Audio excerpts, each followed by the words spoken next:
Oke, selamat pagi semua.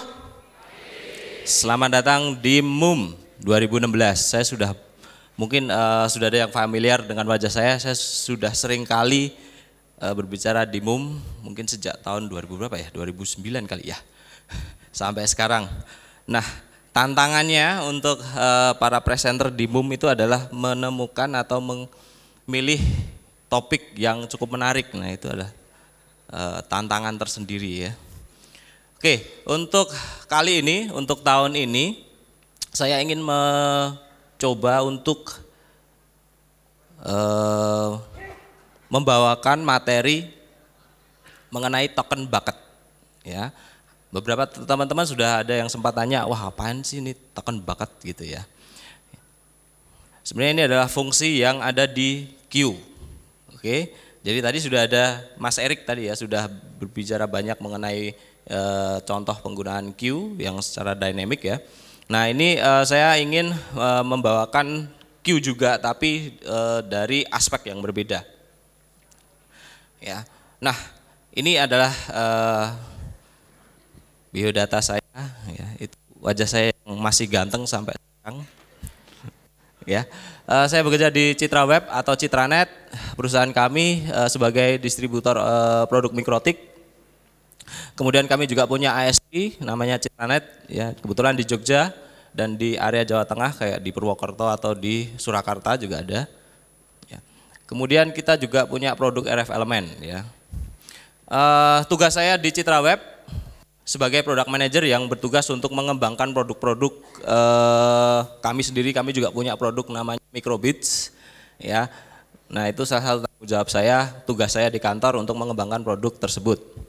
Ya, kemudian selain bertugas untuk mengembangkan produk, saya juga masih ya sampai sekarang masih diberi tugas untuk mengajar. Jadi saya juga salah satu trainer di Citra Web.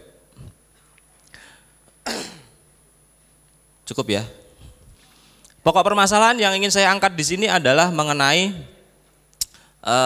kehidupan manusia yang modern. Ini ada hubungannya sama bandwidth management. Tenang aja, nanti akan nyambung juga ya. Jadi zaman sekarang, zaman modern semuanya itu serba online. Beli barang online. Saya yang belum pernah beli barang online, angkat tangan. Yang belum pernah beli barang online. Kebanyakan udah ya. Oke. Naik ojek online.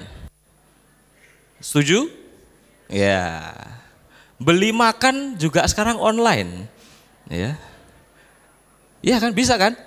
Iya bisa. Mau pijet bisa online, ya. Ada loh. Ya ini perkembangan kita zaman semuanya serba online. Mau curhat online, ya bayangin deh. Ada yang suka nge-vlog, ya, vlog. Ada yang mainan Bigo?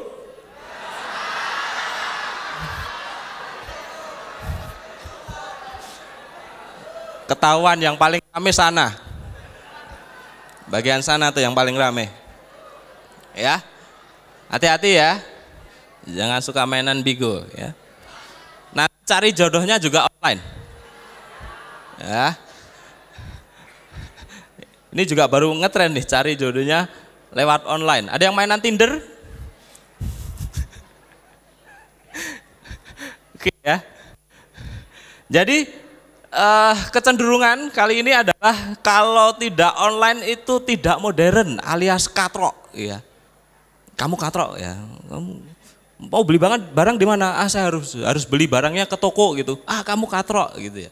Kan bisa online gitu. Ya. Nah, ini adalah pola-pola hidup orang modern gitu ya, semuanya serba online. Oke, dari kebutuhan secara dari sudut pandang manusia sebenarnya kalau manusia itu punya 3 kebutuhan pokok. Ada yang tahu apa ketiga kebutuhan pokok manusia? Pertama apa? Sandang, harus keren. Ya. Terus apa? Pangan. Harus makan supaya apa? Kenyang. Ya. Habis itu apa? Casan. Sandang, pangan, casan. Ya, papan sudah nggak penting. Ya, asal Anda sudah bisa nyolokin kabel untuk ngecas, Anda sudah bahagia.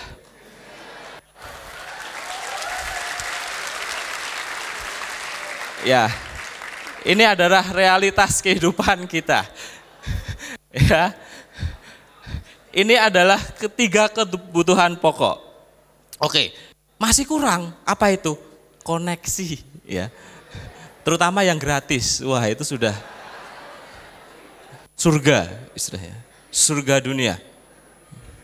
Ya, kalau Anda dulu pernah sekolah di apa ya, mau punya dapat pelajaran di SD ada namanya 4 sehat ini namanya ya, ya kan? Ya. Terus ada yang namanya 4 sehat, 5 sempurna. Ya, sempurnanya kalau ada apa? Ada bandwidth. Ya. Kalau Anda sudah keren, ya, sudah kenyang, ya, baterainya full, akses internet, kalau bandwidthnya lemot, Anda nggak sempurna. Oke, jadi kalau ada bandwidth, Anda menjadi sempurna hidup Anda. Ya. Tetapi masalahnya di sini bahwa segede-gedenya bandwidth ya tidak membuat puas Anda. Ya, ini adalah sifat dasar manusia, nggak akan puas akan suatu hal apapun lah gitu ya. Gaji gede kurang gede lagi gitu ya. Oke, nah maka perlu adanya manajemen di sini. Misal Anda dapat pendapatan, misal dari gaji, misal dari bonus dan segala macam, kan Anda juga expense ya, membelanjakan. Nah itu perlu diatur. Ya, Anda modern tapi juga perlu mengatur pengeluaran. Ya, nah ini sama juga bandwidth ya. Ketika Anda punya bandwidth, Anda juga perlu mengatur penggunaan bandwidth tersebut. Nah, konsumsi bandwidth yang ada bisa kita atur. Nah biasanya kita pakai ya karena di sini konteksnya adalah menggunakan teman-teman yang menggunakan mikrotik, maka mikrotik sudah sangat apa ya istilahnya sudah sangat dewasa istilahnya untuk melakukan tugas ini. Sudah lebih dari 1 dekade fungsi ini digunakan ya, terutama di kantor saya, nggak tahu kalau di kantor teman-teman semua ya, tapi ini kayak curhat aja bahwa kami sudah menggunakan mikrotik lebih dari 1 dekade ya, dan untungnya lagi bahwa mikrotik tidak stuck ya pada function bandwidth management yang sudah ada. Mereka tetap terus mengembangkan fungsi bandwidth management ini. Oke. Nah, fungsi yang bisa kita gunakan di bandwidth manajemennya mikrotik pertama adalah HTB, kemudian ada juga yang mainan Q-type, lalu ada juga burst. Ya kan? Nah, untuk HTB atau hierarchical token bucket ini sendiri sebenarnya sudah banyak dibahas. Ya, Pak Valen sudah bikin banyak presentasi membahas detail mengenai HTB. Ya. Di artikel di website kami juga ada. Ya, kalau Anda mau sambangi websitenya, ya Anda klik linknya di situ. Artikel 29 di situ. Itu membahas mengenai cara kerja HTB. HTB singkatan dari Hierarchical Token Bucket. Ya, kebanyakan yang dibahas adalah mengenai hierarkinya, di mana di situ ada parent, di mana ada child, ya kan? Itu ada hierarki. Nah, detail mengenai token bucket ini sendiri malah seakan-akan tidak pernah disinggung gitu ya, nggak pernah dipublikasikan gitu ya. Nah, ini saya akan coba menginformasikan ke Anda semua apa sih itu token bucket. Jadi sebenarnya fungsi token bucket ini sudah ada sejak protokol HTB ini dibuat, tetapi memang oleh mikrotik belum dimunculkan, belum dieksplor lagi gitu istilahnya. Nah, hierarki token bucket sebenarnya bagan ya, bagan token bucket sebenarnya Anda bisa lihat di wiki, ada link di bagian bawah gitu ya. Tapi kalau lihat dari bagan seperti ini nggak jelas juga ya, apaan itu ya kan. Ini saya akan coba jelaskan untuk Anda. Jadi mekanisme atau algoritma dari token bucket ini adalah sebuah proses, ya, sub proses. Jadi proses di dalam proses. Jadi HTB itu adalah proses secara keseluruhan, ya. Token bucket itu sub prosesnya, salah satu proses di dalamnya. Ya. Nah, token bucket ini menggunakan algoritma pembagian token atau koin gitu istilahnya, ya, yang ditampung ke dalam sebuah bucket atau buffer. Ya, nanti akan ada istilah token dan ada istilah bucket, ya. Nah, token nanti dihitung dalam satuan bytes per second atau BPS, ya, kecepatan, gitu ya. Kemudian sedangkan bucket itu dihitung dalam satuan bytes, ya, di mana itu dikalkulasi dari parameter max limit dari rule Q kita. Analoginya gampang, bayangkan pada Anda punya satu ember yang isinya koin emas, gitu ya. Dan koin emasnya ini bisa Anda berikan ke teman-teman Anda. Nah, di rule Q nanti akan ada namanya buffer, dan buffer tersebut atau bucket itu sudah terisi dengan token. Nah, ketika ada paket data yang lewati dari rule tersebut, ya, ketika bucketnya ini kondisinya penuh dengan token atau istilahnya penuh dengan uang, maka nanti uangnya akan atau tokennya ini akan diberikan ke setiap paket data. Nah, token paket data ini akan berimbas atau efeknya itu adalah penambahan bandwidth atau extra bandwidth.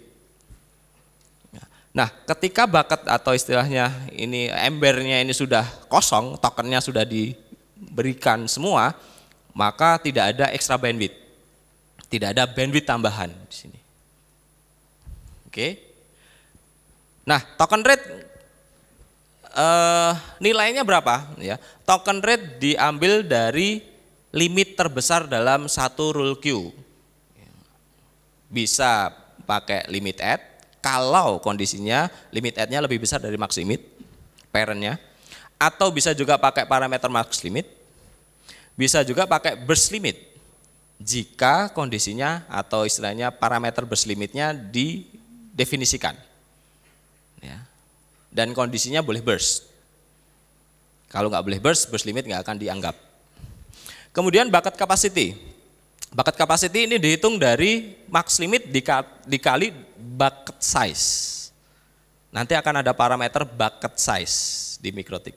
Nah, fitur ini atau parameter ini yang disembunyikan dari dulu, ya. Jadi sebenarnya dari dulu itu sudah ada, tapi disembunyikan sama Mikrotik.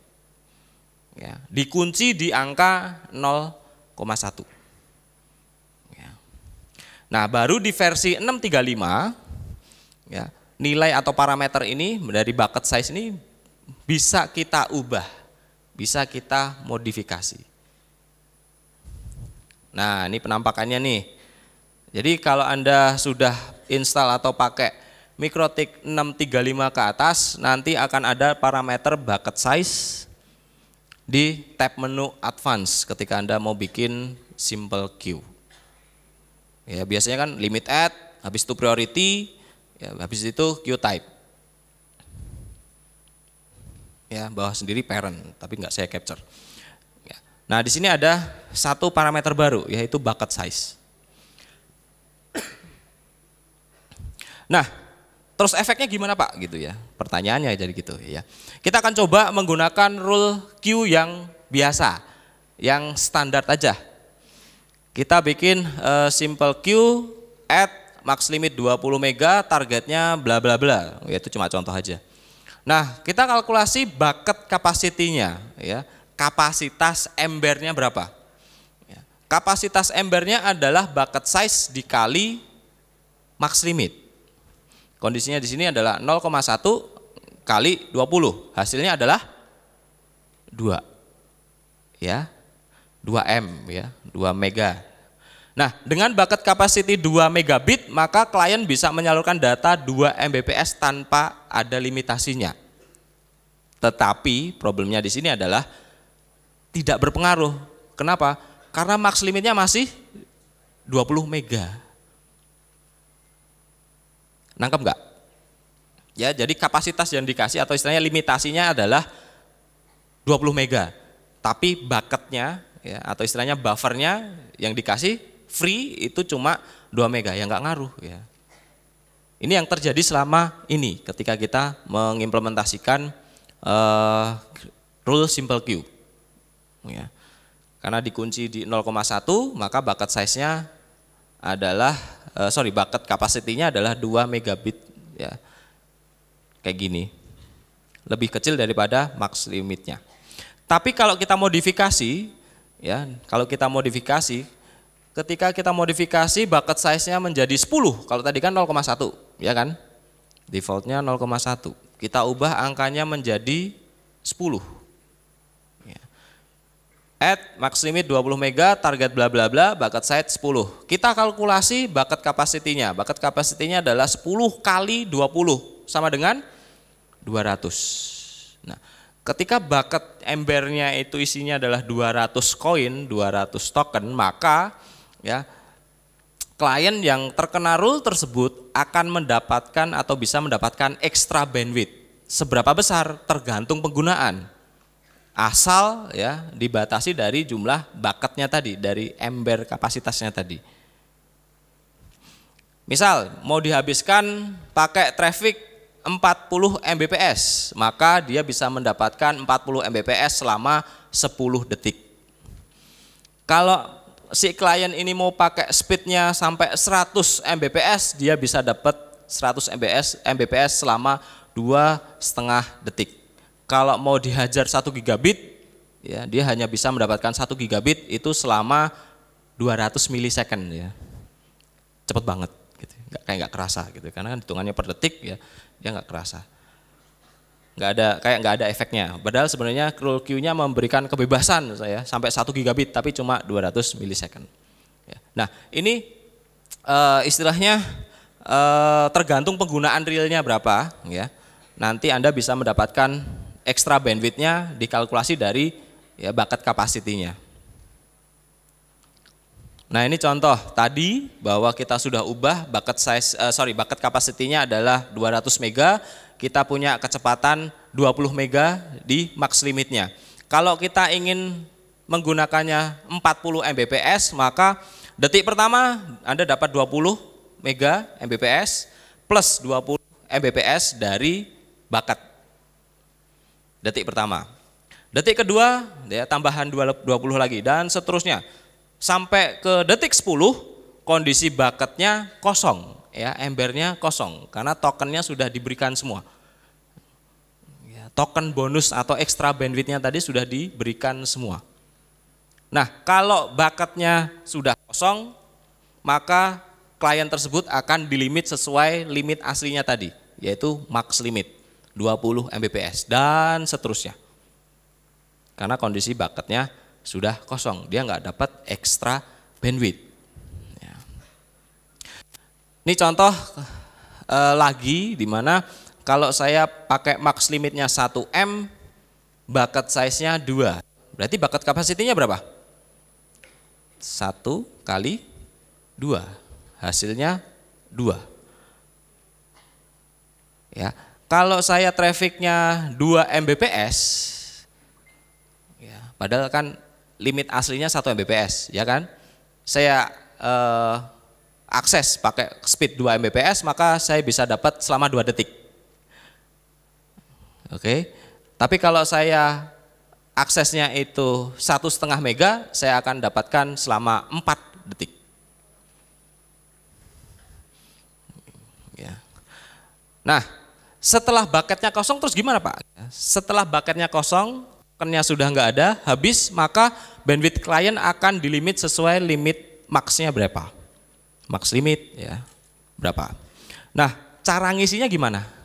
Cara ngisinya lagi akan dilakukan secara otomatis ketika traffic Anda sudah di bawah max limit.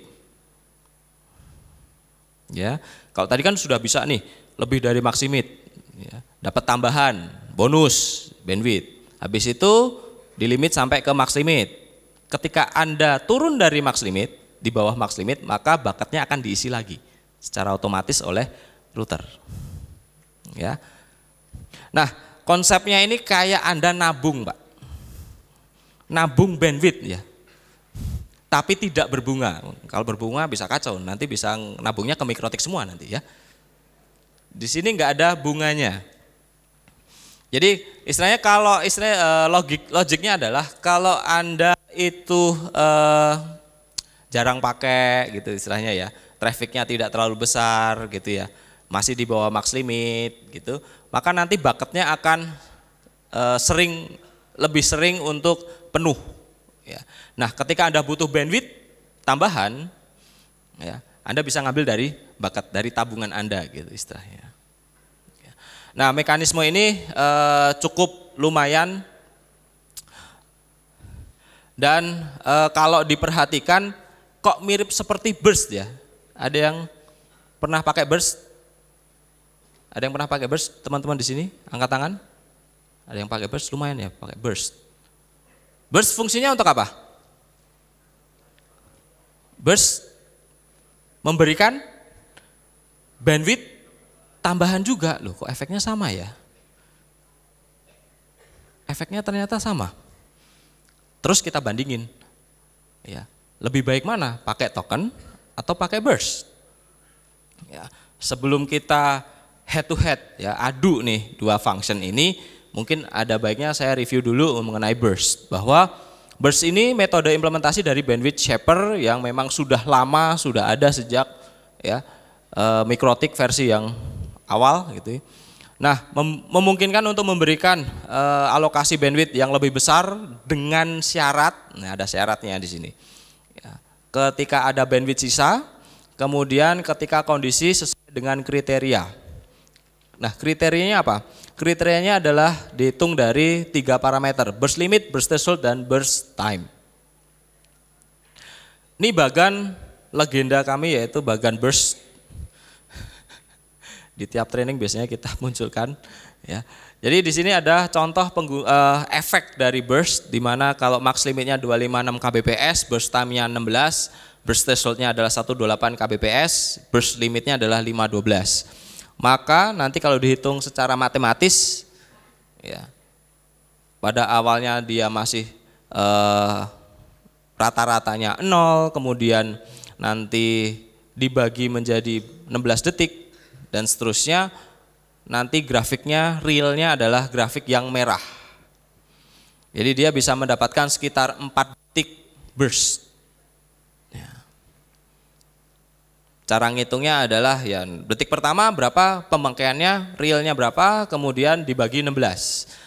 Detik kedua pemakaiannya berapa, ditambahkan dibagi 16, karena kan memerlukan perhitungan rata-rata per detiknya. Ya, ini detail perhitungannya seperti ini.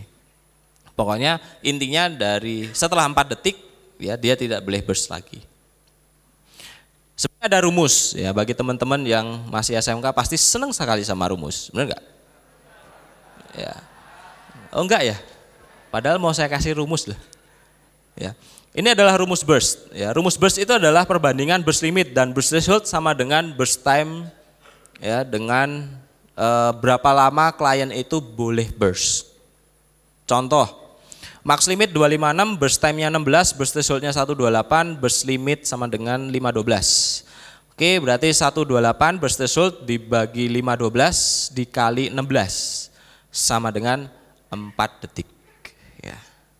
Itu adalah cara atau istilahnya rumus gampangnya untuk bikin burst. Itu pakai rumus itu. Tapi ada catatan di sini bahwa jika burst threshold di bawah max limit, maka klien hanya bisa burst 1 kali. Tapi kalau nanti burst threshold-nya ada di atas max limit, nanti klien boleh burst berkali-kali. Ya. Dan catatan juga bahwa rumus di atas hanya berlaku pada kondisi awal, ketika rata-rata penggunaannya adalah 0 bps. Kalau sudah beberapa detik selanjutnya biasanya nggak akan mencapai 4 detik, biasanya akan di bawah 4 detik. Ya, karena rata-ratanya bukan 0 lagi.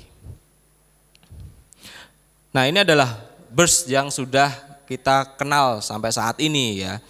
Nah, kalau kita review lagi bahwa proses burst ini cukup berat ternyata routernya repot juga ngitungnya. Kenapa? Karena router harus mengingat 16 slot, ya, slot waktu terakhir bandwidthnya itu ada berapa, yang dipakai itu berapa. Oke ya, misal di sini saya pasang burst time-nya 16 second, berarti slot waktunya yang dihitung adalah per 1 detik. Berarti harus ngitung sampai 16 detik terakhir. Kalau saya pasang di sini adalah burst time-nya 32 detik, maka slot waktunya adalah per 2 detiknya. Jadi perhitungan rata-ratanya nanti bandwidth penggunaan per 2 detik. Kalau burst time-nya saya bikin 10 second, berarti 10 bagi 16, ya sekitar 0,625 second. Itu akan harus diingat-ingat oleh router. Ya. Nah ini router suruh mengingat, ya, capek juga. Ya. Selain harus mengingat selama 16 detik terakhir, router harus mengkalkulasi data rate rata-ratanya. Sudah harus nginget, ngitung, ya, habis itu ngelimit, ya. Capek juga. Ya. Ya. Ternyata proses burst ini cukup kompleks. Ya. Burst ini cukup kompleks. Maka ketika bandwidth yang kita manage itu semakin besar, mungkin kalau Anda punya bandwidth 1 mega, 2 mega, 5 mega gitu mungkin nggak akan terlalu terasa efeknya. Tapi kalau bagi teman-teman yang provider yang sudah puluhan mega, ratusan mega, ketika kita mengimplementasikan burst, maka akan sangat membebani prosesor. Ya, karena dia harus mengingat 16 slot time terakhir, habis itu ngitung rata-rata, habis itu baru ngelimit bandwidthnya berapa.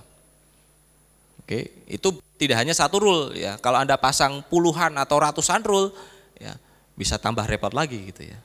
Bisa terjadi routernya hang, ya, karena proses burst ini. Nah, maka Mikrotik membuka metode baru, memberikan alternatif dari proses burst ini, ya, yang memang sebelumnya itu tersembunyi, sebelumnya tidak dibuka oleh Mikrotik, sekarang dibuka menjadi alternatif untuk proses burst, untuk menyederhanakan proses atau mekanisme burst ini, ya. Nah, untuk efektivitasnya atau efisiensinya ya sekitar menghemat sekitar 5 sampai 10% dari CPU load yang ada. Ya, dari yang sebelumnya misal di sini dari 46% bisa berubah menjadi 40%, ya, turun 6%-an. Ya. Oke, mungkin saya sudah sampai ke conclusion bahwa ketika proses token bucket ini menggantikan burst, diharapkan proses bandwidth management bisa menjadi lebih ringan, ya, terutama untuk perangkat yang tidak memiliki prosesor yang kuat, ya, untuk router-router yang cukup yang harganya tidak terlalu mahal lah istilahnya, ya, tapi masih bisa digunakan untuk bandwidth management yang cukup bagus. Oke, ini adalah bukti bahwa Mikrotik tetap concern terhadap function-function yang lama, bahwa ada perkembangan teknologi, ada kebutuhan efisiensi dan segala macam, Mikrotik melakukan improvement di situ. Oke, terima kasih, cukup presentasi dari saya mengenai token bucket ini.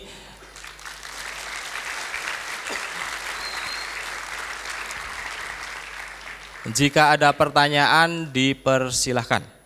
Waktu saya masih cukup panjang, Pak, ya. Ya, silakan, Pak. Selamat pagi, saya Wayan. Mau tanya, ya, kalau bucketnya sedang kosong, maka bucket yang tadi disebutkan akan diisi. Pertanyaannya, diisi apakah bucket itu? Diisi dengan token, Pak. Jadi tokennya nanti bisa diberikan ke klien tersebut ketika butuh bandwidth tambahan. Jadi kalau istilahnya Bapak nabung, logiknya adalah Bapak nabung. Kan Bapak dapat gaji nih. Ya, Bapak menabung, menyisihkan, ya. Ini kita anggap menyisihkan ke bank gitu ya, nabung ke bank. Bank anggap itu seperti bucket. Tabungan Bapak itu anggap seperti token. Itu apakah nanti sesuai dengan apa data yang diminta oleh klien? Ya, betul, Pak. Ya, dia akan secara real time akan menabung. Jadi ketika gini, Bapak punya bandwidthnya 1 Mbps. Oke. Ketika Bapak itu trafficnya 512, maka Bapak nanti menabung 512 kbps ke bucket. Nah, ketika Bapak butuh istilahnya Bapak kan dari 1 Mbps nanti bucket size-nya adalah sekitar, tergantung bucket size-nya ya. Bucket size-nya itu misal kita anggap 2, rasionya adalah 2, maka 2 kali 1 adalah 2 Mbps, maka Bapak nanti setelah Bapak menggunakan 512 berarti 4 detik Bapak menggunakan traffic 512, Bapak bisa membuat bucketnya itu full lagi. Karena 512 kali 4 adalah 2 mega. Jadi gitu Pak, otomatis Pak, nanti bucketnya akan terisi sendiri ketika Bapak di bawah max limit. Pertanyaan kedua, mungkinkah bandwidth total klien melebihi bandwidth parent dalam sesaat? Kalau konfigurasi kita, kan bisa saja namanya manusia itu kadang lupa gitu ya. Kalau Bapak itu kondisinya contohnya Bapak punya bandwidth langganan dari provider 10 mega, kemudian Bapak pasang rule queue di mana rule queue-nya itu adalah misal 10 mega juga. Kemudian child-nya atau rule queue yang ada di bawahnya dia dipasang rule-nya menjadi 20 mega. Ya, nah ini kondisi ini tidak akan mungkin Bapak dapat 20 mega. Kenapa? Karena Bapak beli dari providernya adalah 10 mega. Deal ya. Nah, beda ketika Bapak punya langganan dari provider 10 mega, kemudian Bapak pasang max limitnya adalah 5 mega. Kemudian rule child-nya kebetulan Anda pasang salah nih ya, salah khilaf gitu ya, kepencet 10 mega. Maka rule child dari kalau Anda cek dari mekanisme HTB, rule child ini akan mendapatkan sesuai limit add-nya berapa, yaitu 10 mega Pak, bisa aja. Mungkin total bandwidth klien dalam sesaat mungkinkah lebih besar daripada ISP itu? Oh nggak bisa Pak, nggak bisa ya? Nggak bisa Pak, ya. Jadi mekanisme dari bandwidth management mikrotik ini bukan sebagai bandwidth booster. Ya itu yang perlu kita tanamkan, bahwa bukan untuk menambah bandwidth, tetapi memanage bandwidth yang ada. Ya, kalaupun nanti kondisi realnya bahwa saya bisa dapat lebih dari langganan saya, mungkin provider Bapak baik hati. Oke, ya, bisa saja provider Bapak itu mengimplementasikan yang namanya burst atau token ini tadi Pak. Jadi Bapak makainya misal Bapak langganannya 10 mega gitu ya, tapi Bapak selama rata-rata gitu ya Bapak cuma pakai 9 mega. Nah kadang dalam waktu tertentu Bapak bisa dapat misal 12 mega, 15 mega. Itu kalau providernya mengimplementasikan sistem token atau burst ini. Gitu Pak. Ada lagi pertanyaan? Ada yang tanya? Lagi? Silakan Pak, langsung ke mikrofon terdekat Pak. Oh ini ada.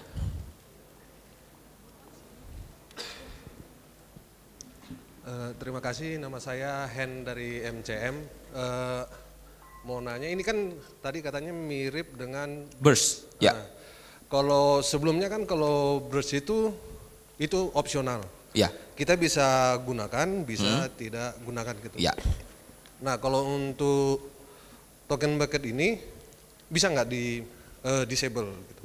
Oh bisa, by default ya. By default dia nilainya adalah 1.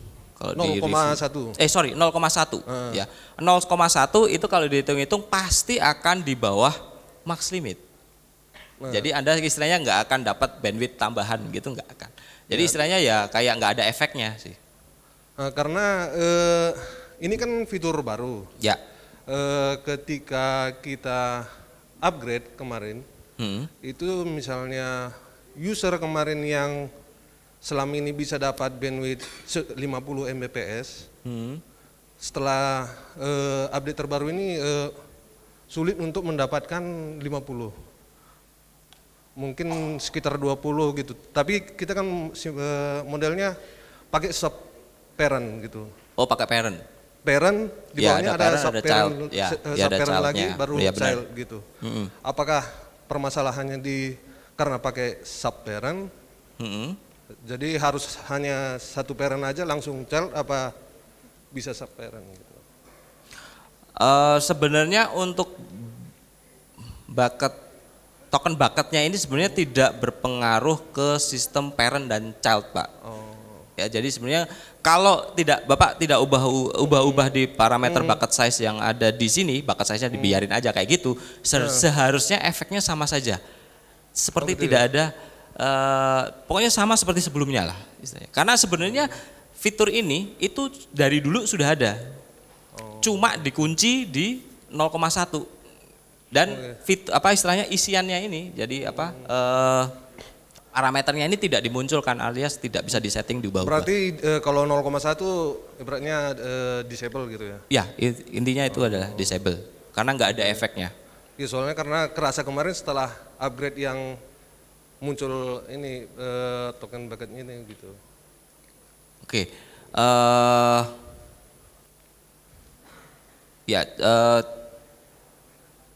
terus terang saya tidak mengetahui detail konfigurasi yang Bapak setting seperti apa, karena itu juga berpengaruh Pak. Jadi istilahnya kombinasi antara parentnya berapa, childnya berapa, apakah itu dapat priority atau apa, itu ngaruh juga Pak. Nah, saya terus terang belum bisa menjawab Bapak secara detail apa yang terjadi di network Bapak, karena saya terus terang konfigurasinya seperti apa, saya harus review dulu, harus lihat dulu. Nah, tapi kalau dilihat dari sudut pandang apakah ada hubungannya sama bucket size, seharusnya itu tidak ada hubungannya, karena dari dulu bucket size itu sudah ada, cuma dikunci di 0,1 gitu sih Pak. Oke. Terima kasih. Ya, makasih Pak. Ada lagi pertanyaan? Ya, silakan Ibu.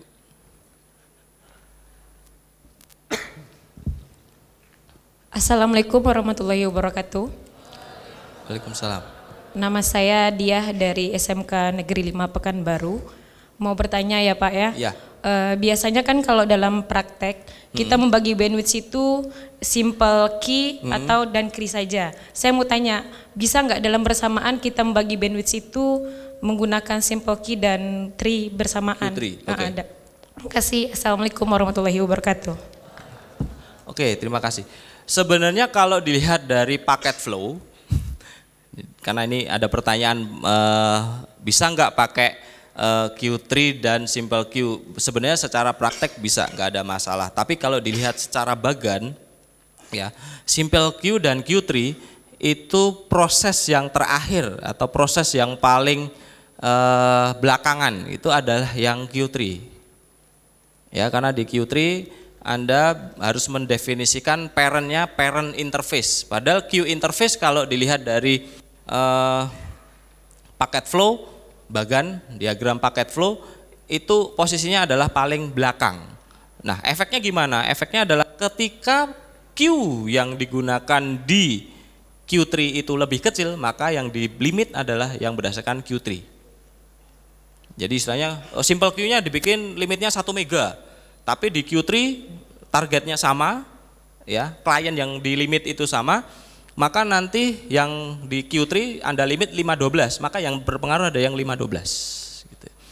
Nah, tips dari saya, biasanya rekomendasi dari saya gunakan salah satu saja supaya apa? Supaya tidak bingung. Oke. Ya. Toh sebenarnya di Q3 dengan di Q simple itu kalau Anda mau mainan parent, child dan segala macam itu bisa juga di Q simple. Malah lebih ribet di Q3 sebenarnya. Ya. Lebih ribet di Q3 karena Q3 harus mendefinisikan Q untuk upload sendiri, download sendiri. Sedangkan kalau di simple Q Anda sudah bisa langsung mendefinisikan uploadnya berapa, uploadnya berapa, download berapa. Gitu. Ya. Ada lagi pertanyaan? Silakan.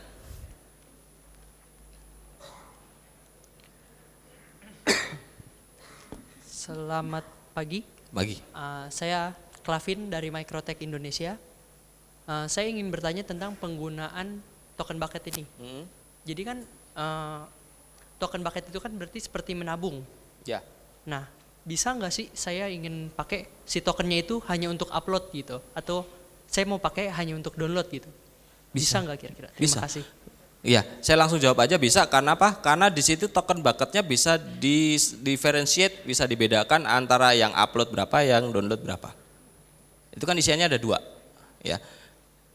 Jadi ada target upload, target download. Kok slide-nya pas kebetulan ya? Pertanyaannya juga pas. Ya. Di situ ada target upload dan target download. Di situ Anda bisa tentukan bandwidth uploadnya berapa, downloadnya berapa, prioritinya juga bisa dibedakan ya. Yang upload berapa, yang download berapa, ya. Kemudian bucket size-nya juga bisa dibedakan. Jadi tidak harus sama. Ya, bisa hanya saya pengen karena uploadnya lebih besar atau istilahnya saya langganan dari ISP-nya lebih besar, maka saya ingin berikan ke klien saya juga ya kasih bonus lah karena bayarnya cukup rajin gitu ya, nggak pernah telat gitu ya. Saya kasih bonus pakai bucket size bisa. Ya. Dipisahkan antara upload dan download. Ada lagi pertanyaan? Oh, ada lagi ya. Silakan Pak.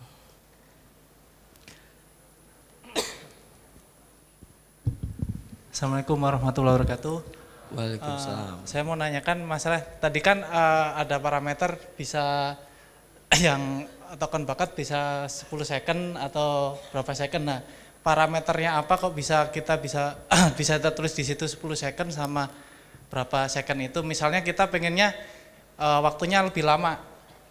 Maksudnya mungkin per 30 menit atau per 1 jam kayak gitu, apa yang harus disetting di situnya?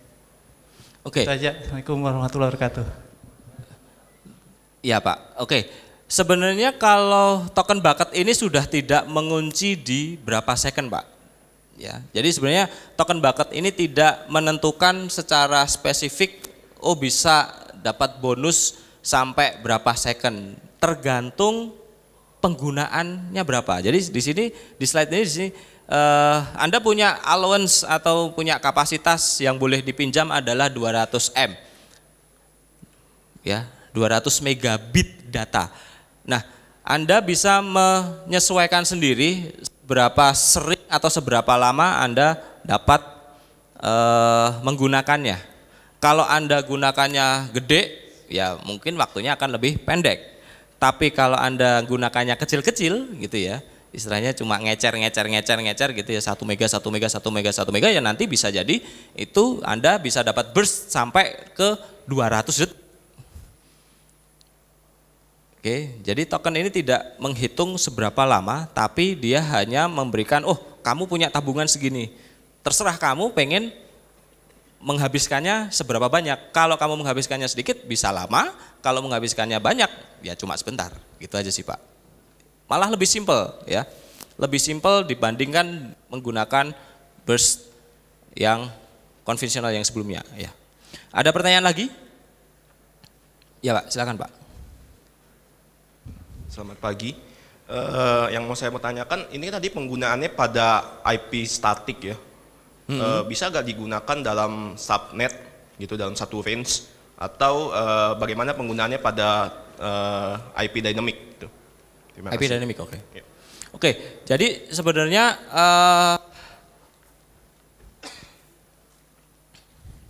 kalau Anda pengen, sebenarnya bisa saja digunakan di tiap IP apapun ya, maupun dynamic maupun yang statik. Karena parameter bucket size-nya ini nempel di tiap rule queue, satu rule queue.